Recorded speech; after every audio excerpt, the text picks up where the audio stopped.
Welcome to the Killer Innovation Show, the longest continuously produced podcast in history. Each week, Phil McKinney brings you the insights and strategies to amplify your creativity and innovation skills. Here's your host, Phil McKinney. Welcome, and how are you doing this week? I have one quick pointed question I wanted to bring up right here at the beginning, and that is, did you find time this last week to work on innovation? Recently, I was teaching a 7 Laws of Innovation workshop. The 7 Laws of Innovation workshop is around innovation leadership, how to put together all the elements just beyond the process of generating great ideas and execution, but the broader context of all the other pieces that have to come together to really achieve organizational success when it comes to innovation.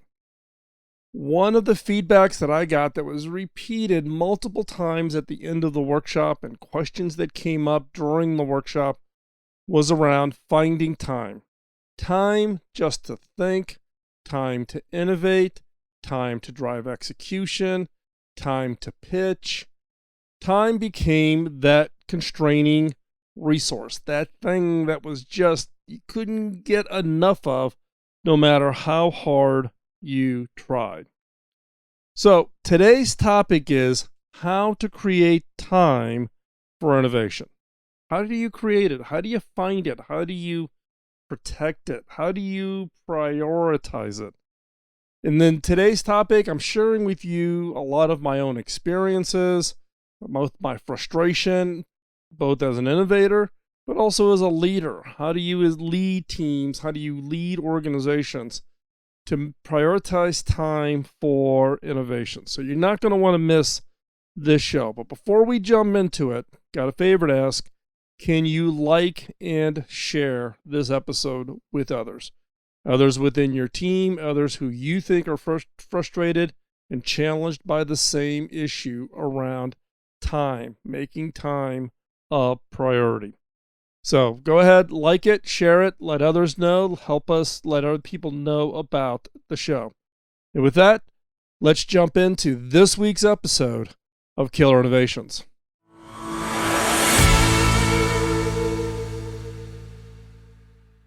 This last week, I was wrapping up a 4-part series of a workshop I was teaching. So it was Thursdays for 2.5 hours each Thursday for 4 Thursdays on the 7 Laws of Innovation. Now, I've written about this many times. The original post came out in August of 2011. It turned into being a big deal. Inc. magazine wrote an article on it. A bunch of other magazines wrote articles on it. But in the process of the workshop, we get to the end of the workshop, or whenever I teach, I run what I call an AMA, ask me anything. You can ask me anything about my career or, things I wish I'd done differently or lessons learned or whatever. So we got done with the 7 Laws of Innovation workshop, and I ran an AMA, ask me anything, whatever you want to ask me. And the common question that came up multiple times, and I've heard it before, is hey, great, I've taken the Innovation Bootcamp course. I've now taken the 7 Laws of Innovation, which is aimed primarily at innovation leaders. That's what that workshop, if you're a leader of innovation or a CEO trying to instill innovation in your organization, that's what the 7 Laws workshop is all about. So the question I always get is look, taking the boot camp, now I've completed the 7 Laws workshop.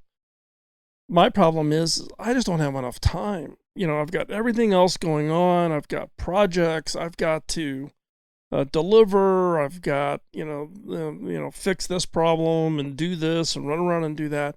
I never have enough time to innovate. What is your recommendation? How do I, find the time to innovate? So that is the topic for today's show. Today's show is focused solely on creating time for innovation. Creating time for innovation, which is, it comes across as being like you're going to manufacture time. We're not manufacturing time. We only have so much time. but how do you create the time, that breathing room for innovation? Now, and a lot of people are like, I run out of time at the end of the week. I'm too tired, right? It all rolls into the need for, how do you prioritize it? How do you make it important? How do you make it such that you're going to prioritize this, make this important for you? So let me give you some examples of organizations that have prioritized this. And then we're going to talk about what is it you can do to prioritize time for innovation. So let me give you an example. Back in the early days at HP, where I was CTO, but this is long before I was CTO, back when Bill Hewlett and David Packard were still around. And this was really an offshoot of something that Bill Hewlett started, which was the 20% time. Now, you may have heard it more recently. Google's got the 20% time, and great. They all copied it off of HP and Bill and what he did. And what Bill did was he literally set aside time where everybody, all the engineers, could go off and work on, fun projects, side projects, things that they wanted to prioritize. And basically from Friday was kind of the day. You could do it across any time, but Friday was kind of the day. And it really got ramped up in the afternoon on Friday. So from noon on Friday to the end of the day. Now, you could use any parts in the facility. All the parts cabinets were wide open. You could take parts and assemble stuff. But the important rule of this is you had to demo what you created. You had to show off what you created. Now, back in the very, very early days of this show, I had the opportunity to interview Art Fong. Now, Art Fong was HP employee number 9. Yeah. His ID badge, employee number was number 9 on his ID badge. And Art got recruited by Bill directly while he was, both Art and Bill were doing radar work for the military, World War II. And so Art joins HP, and one of the projects that Art worked on, and he showed me these photographs of the Friday afternoon demo. Art went and bought a bunch of Army Navy surplus gear and put together the very first radar gun for measuring the speed of vehicles. And they set it up in the parking lot outside of what is affectionately referred to as Building 3 on Page Mill in Palo Alto. And they had someone driving up and down in the HP station wagon, which was kind of the universal vehicle. And there's a picture of Bill Hewlett, black and white picture. Bill standing out in the parking lot with a coffee cup in his hand, taking a sip from the coffee. And Art is showing off, and it's this big chunk of gear on carts and tables out in the parking lot. And they were running this car up and down the parking lot, and they were playing around to create the radar gun. Now, luckily, HP never got into producing radar guns for speed traps and those types of things, but that work led to the development of new test gear, things that you just never would have anticipated. But as a result, though, people felt like they had permission, they had time in order to go and create new innovations, new ideas, and that became just part of the culture. Now, the other is other examples that some other organizations have done is in the planning, in the project planning. How do you prioritize innovation? Most organizations will fill the time. They will prioritize getting a project done to a client, right? So it's 50 hours a week, 60 hours a week, and find time on a Saturday afternoon when you're catching up on your sleep to work on new things. No. You need to make it a priority. And this really gets down to discipline. How do you prioritize? Do you prioritize 40 hours a week of all the normal stuff and then innovation gets what's left over? Or do you prioritize and say, you know something, we are only going to schedule 35 hours a week. So we're going to take 5 hours a week and not schedule it. And not schedule it doesn't mean that it's used for paperwork or expense reports or any, no. All of that fits into the 35 hours a week. The rest of the time is think time, innovation time, create time. That is what that extra 5 hours. That is a very well disciplined organization that can do that. Set the bar, set that objective, and stick with it. Protect that time. Other organizations have used things like creating what I refer to as an innovation vacation. So this is, you take vacation time. It doesn't count against your normal vacation time. And quite honestly, I'm not a fan for, quote, official vacation time. And in fact, the company where I'm a CEO at, we have unlimited PTO, unlimited paid time off. My biggest problem is getting people to take time off. You need that time to refresh and rethink. Some organizations can't quite get their head around unlimited vacation, but what they do is they give you an extra week, and that week is vacation week. So that vacation week is all about innovation. It's all about either you going off and sticking your toes in the sand and just thinking, taking your notebook with you, or maybe it's going around to different parts of the world to get inspired, whatever it might be. Now, I've talked about this in the past. What I'm a big fan of and what I do personally is trend safaris. Trend safaris. I'm going out and it's like I'm not hunting big game. I'm hunting for new trends. What's the new thing that is coming that I need to keep my eyes open for? And I would go to make trips to like the Hanover Furniture Fair. Big, important. The Hanover Furniture Fair has one of its biggest influences is on color. What color room's going to be like? What fabrics are going to be used on furniture? Go to fashion shows. I used to go to Fashion Week in New York as an example, or I would go to the World's Fairs like Tokyo and others where you can go and see what other people are doing.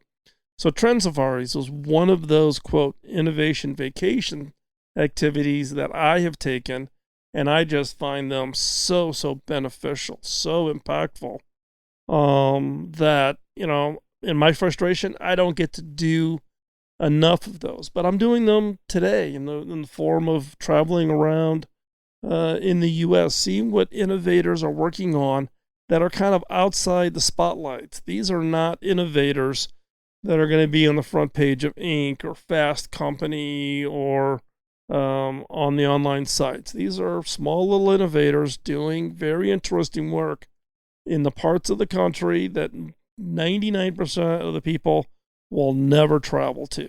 And those are the kinds of trends that I like to see and get a feel for early, because they eventually do and can become something meaningful. So, trend safaris.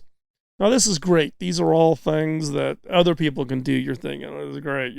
My boss is never going to let me go away for a week and go to a trade show or an event like the Hanover Furniture Fair. It doesn't have anything to do with our industry. Or, they're always going to book me out at 50, 60 hours a week, and I have no time left over. Phil, you're not helping me here. Well, let me help you. What is it you can do to create time? What is it you can do? One is prioritize. Look, I'm the world's biggest procrastinator by far. I'll stack myself up against any of you. I am a notorious procrastinator. I have to kind of like push myself. But innovation's like anything else. It's like authors, right? You got to put the hours on the keyboard if you're going to write a book. It is going to require the time. You've got to slog through it. You've got to commit to it. You've got to put in the hours.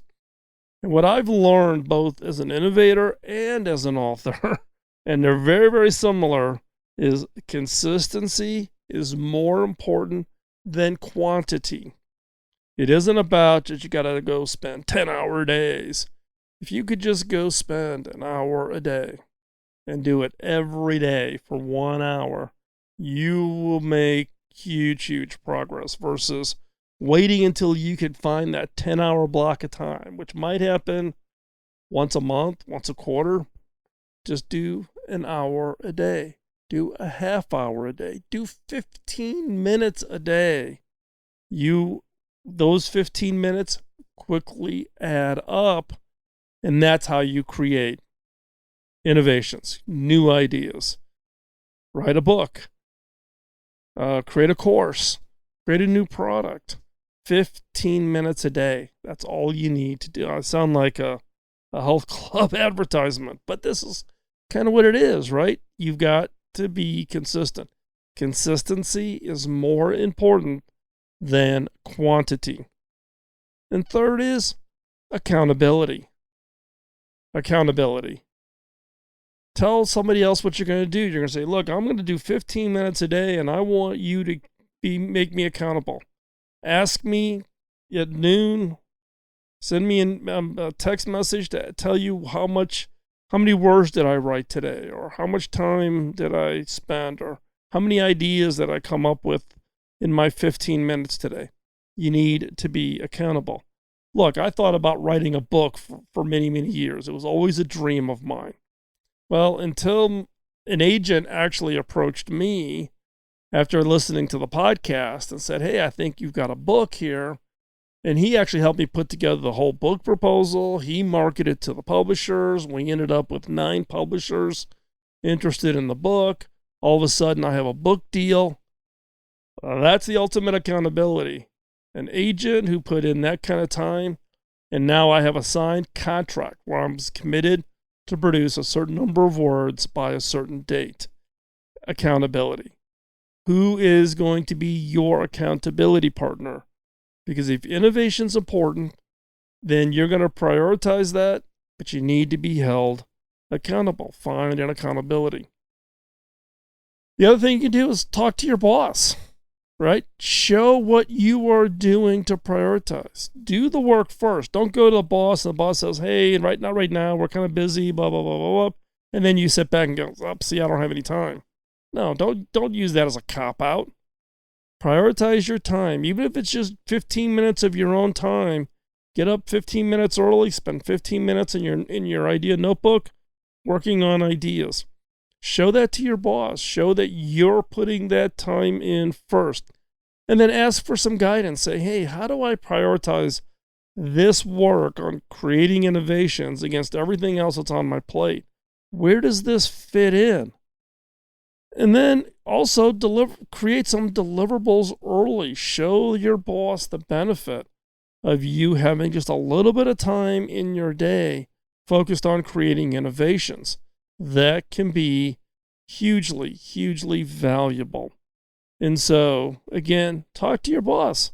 Get, 15 minutes on your own time, another 15 to 30 minutes a day on the job with your boss's permission to take that time and set aside and go off into a breakout room or a conference room by yourself to work on some ideas.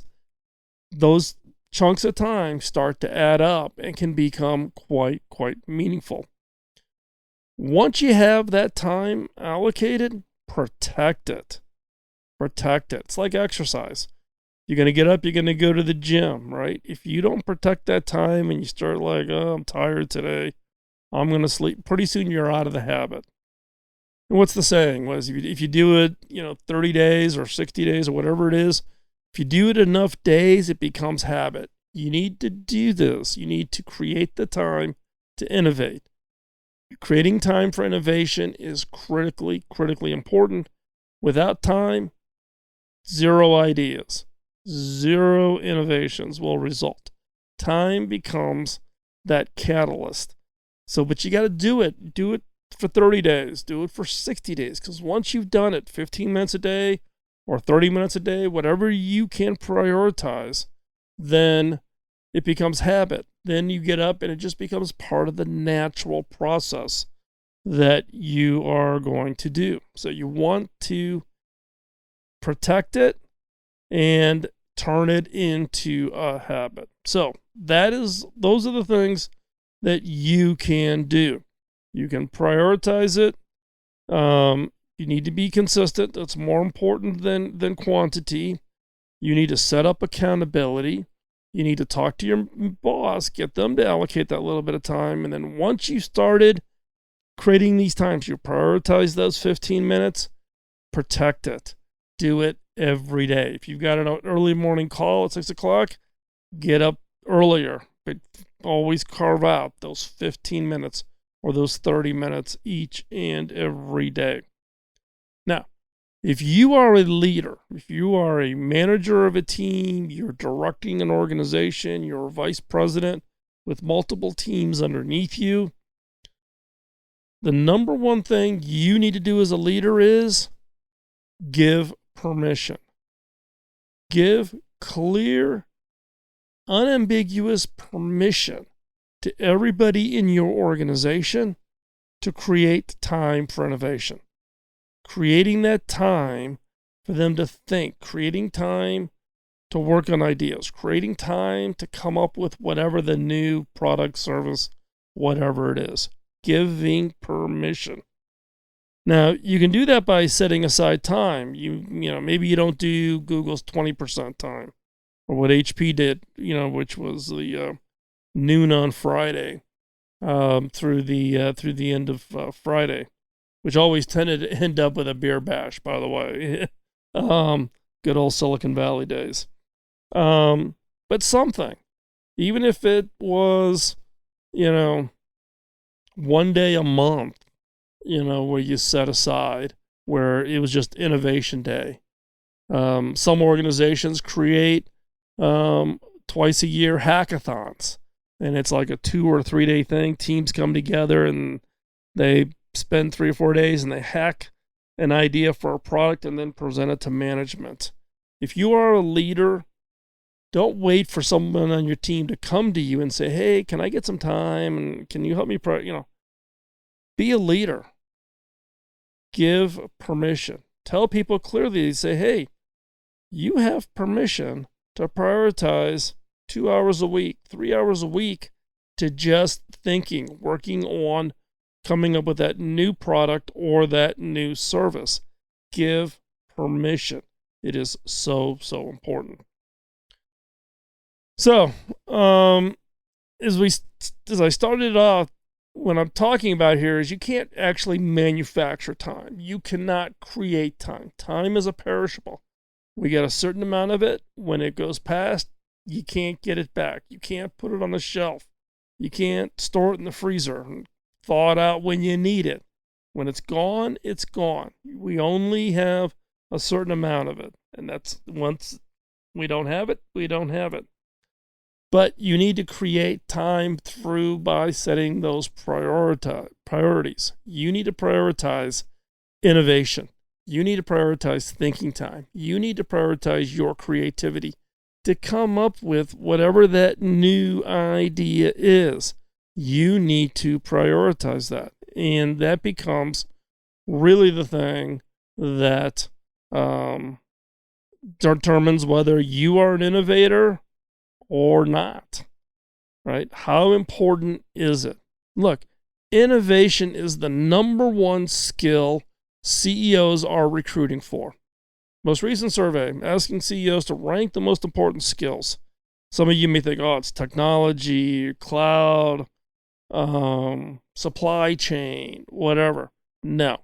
The number one skill that CEOs are recruiting for is innovation. It is creativity.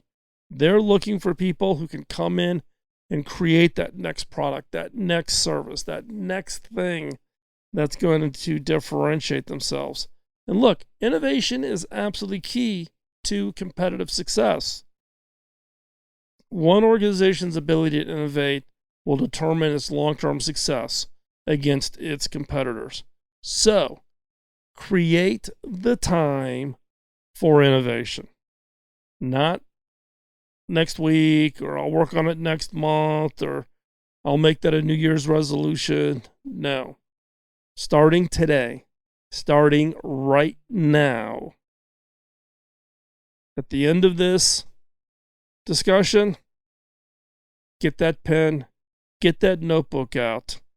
Start creating the next ideas, those innovations that are maybe your own personal projects. It may be related to your job. It may be to a nonprofit that you're involved in. But now is the time. Create the time for innovation. If you don't create the time, nobody else will.